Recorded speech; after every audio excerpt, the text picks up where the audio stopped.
Well, speaking of redeeming yourself, Uncle Dave said you've only got one shot to redeem yourself because he thought your tweet was just so reprehensible. Oh my God, yeah.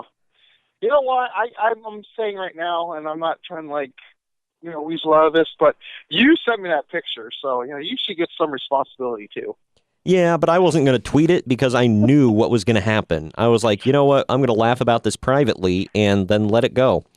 But you accomplished your goal because you weren't the first one either. Somebody else, when you told me that you tagged him in that picture, I'll just tell everybody what the picture was. It was a picture of the Young Bucks doing their pose, and in front of it, like they were kind of faded out, and in front of it, it said something about the rules for having a 5-star match. And it just had like all the things, the checklist that we always joke about. Let me see. Well, I got it here right in front of me. It's number 1, outside of the WWE. 2, gratuitous high spots. 3, false finishes. 4, 100 butt slap super kicks. 5, 5, no selling. 6, flippy crap. I'll say crap. 7, guys legit under 220 pounds, and 8, 98% sausage fest attendance. And then it says extra points for match. For those who, for some reason, if you don't know, that's all it is. Yeah, that's the look, bro. And the fight, and it says extra points for matches held in Japan and or featuring Bullet Club members. And the title of the picture is Dave Meltzer's 5-star checklist. And you posted it, said it's 100% accurate, and flippin' Dave has a conniption fit over it. He literally said, Zach and Walter and Keith Lee. Who the hell is Zach and Walter? I don't know. Yeah, I assume he means Zack Sabre Jr. I don't know who Walter is. And he said, and Keith Lee and Tanahashi and Gargano and Marty, I assume he means Skrull, all say hi. Oh, I'm sorry, that wasn't his to you. That was to somebody else. I sent you that. Because that was the first person that tagged him in that. I like how, by the way, real quick, how he talks to them, like, says their first name, like he's personal friends with them. Oh, well, yeah. He is, because everybody loves him, Greg. But either way, yeah, he posted that and sent it to somebody else, and then to you, he basically said, oh, this is just so reprehensible, whatever. You have, after a tweet that bad, you have one chance to redeem yourself. It's like, oh, well... One chance in Dave Meltzer's eyes to redeem yourself, Greg. You better get on your hands and knees and kiss that butt. And then and I'm also praying to God, literally, because I don't want Dave Meltzer mad at me. Yeah, why would you? Live with myself. He is the Meltz. Oh my gosh. Yeah, I mean, I might as well pray, because if he doesn't forgive me, I'm going to kill myself and go to hell anyway. So I need to start. Well, this is getting serious, man. Within less than an hour of it was actually less than like a half an hour of you posting that, by the way, you already had like at least 10 responses from his nephews, just like dogpiling on you. Hard. Oh yeah, it was just like people, and then they crap on you and say, "Oh, somebody's taking somebody else's opinion on a 5-star match way too seriously," and it's like, okay, well, that's your opinion. That's his checklist, and I saw some. Overweight, balding guy that, with glasses, whatever, responded to that. And I'm not joking, by the way, that was his profile picture. And, because I had replied to you and said that, and he was like, no, he's trying to, you are trying to argue, a fact, whatever. So that's not his opinion. I'm like, kind of is his opinion, but, whatever. It's just, good grief. It's like, another one, I got, they went right to, the F word, and they called me gay, and every other word. Apparently, that's a defense. Oh well, yeah. You don't like what he says, then you're a homosexual. Okay. I don't get it. No other thing in the world does that. By the way, no other fan base in this world is like that. What do you mean you're not a Lakers fan? Well, you're gay. What does that mean? I know. It's just like what? I guess that's bad. I don't know. Like, whatever.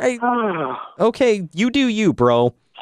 It was just, it was, and this wasn't bad enough that they just dogpiled on you, but apparently they reported you to Twitter because they got your post or your tweet Yeah, I looked deleted. at my email right when I got home, just like earlier, and it says this has been flagged for inappropriate content. Oh, And hell. there's no swearing on it.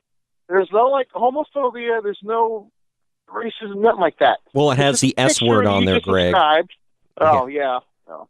Yeah, because I don't know how it was just. I guess maybe because I said Uncle Dave and that's bad. I don't know. I'm trying to figure out what the hell I said. That was well, Twitter knows worthy better, to have Greg. deleted. Twitter knows better.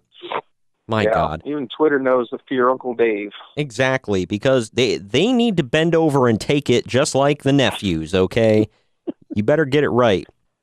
You know, It's kind of apropos that we're talking about this during this list, by the way, of degrading things, and Dave oh my Meltzer gosh. could be more degrading if he tried. Right.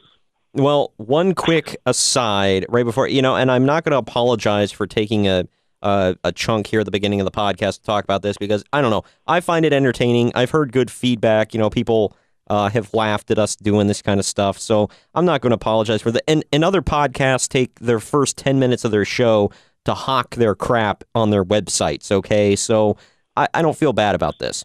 I listen to Edge and Christian and Jericho. Yes, they do. Yeah, so there you go. But I will say that one other thing, speaking of other podcasts, while we're on Dave Meltzer here, for a guy like Dave Meltzer who, quote, respects the business so much and everything, I heard this recently on Bruce Pritchard's podcast. I don't know if you heard this. You remember the Saturday Night Main Event match? It was the cage match with Hogan and Bossman. Yeah, I heard this on the network. Yeah, well, did you hear that Dave Bruce Pritchard said this was a blood thing, right? Yeah, where Bruce Pritchard said he was editing the or not the podcast. He was editing the show, and he gets a call from Vince McMahon flipping out. He's like, Dave Meltzer says he's got video proof of exposing the business, and he's gonna go public with it on the news and everything. And they had to figure out what the heck it was. And number one, he was way off base because he claimed that he could see where he could point out where Bossman was blading, and it wasn't that spot in the match. He made it up and just assumed because there was no blood after that point. It was later on. And the second thing was he was like, I lost a whole day's worth of work because this a-hole wanted to go public and expose the business on the news just to make himself look smart. Like, if you really respected the business that much, why do you want to go on the news and say, oh, look, see, this is where they're blading. It's all fake. I guess you might get a good payoff. It's like, it's so disgraceful and it's ridiculous. I don't know. It's funny. I was telling Ramon, it's like, people don't just like Meltzer's opinion. They literally value it because they spend money to hear what he has to say. Yep. And that's what scares me, is people literally value his opinion. Well, they crashed his website after Backlash because they wanted to hear his opinion on how bad it sucked so bad. And I wish I was making that up. It's like, oh, man, it was bad. Let's go to the wrestling god. Yeah, it's like he's the Messiah one. of wrestling. Yeah, it's like the one opinion that apparently matters is Dave Meltzer's and Brian Alvarez, but mostly Dave Meltzer. It blows my flipping mind. And we need to do a Dave Meltzer rant one, by the way. I think have some fun with that. Oh, man. We just compile all the times we've crapped on him already and make a nice little podcast just throw out of this it. in the archives. Boom, done. All right, yep. Got it. Oh, yeah. Some of it's already up on YouTube, so there you go. Well, I will say... I have a feeling this one might, too. Yeah, right. Well, I will say this. Sorry, like we stuck to just crapping on Meltzer here, but it bared. It was warranted. It was a weird day. Yeah, it was All topical. I did was post a picture, and I got hit hard. Oh yeah, and I only got like 100 followers, by the way. I don't care. You know what I mean. Don't get me wrong. Like if they follow me, cool, thanks. But it's like I'm not like, oh, I need followers, and I'm getting like hit from all sides. Yeah, I know. Like, oh man, when I first started, I was on Twitter and Instagram for like about maybe a month, and my wife is like, wow, you only have X amount of followers. Like, well, I have this many. I'm like, yeah, well, you're also a girl. Like, like, not to go, it's not a sexist thing. It's like facts. No, I know. Like, I have a friend who does Twitch, Yeah. and she's pretty, and she has like 1,000 followers. Oh yeah. All you have to do is come on. All you have to do is be a semi-attractive female, and all of a sudden, all these thirsty dudes are going to be following you. Like, trust me. Like, It's very creepy. yeah, I know. Well, like female gamers, they get crapped on all the time and get really rapey messages and stuff like that. Like, it's weird. Yeah, And they it get happens to me insulted all the more. time. I'm tired of it. Yeah. Tired of these women always harassing me on. Anyways. Oh yeah, I know, right? You got all these thirsty women just coming out the woodwork. They all want a picture and an autograph with a real bro. Wow. Gotta meet you in the park, man.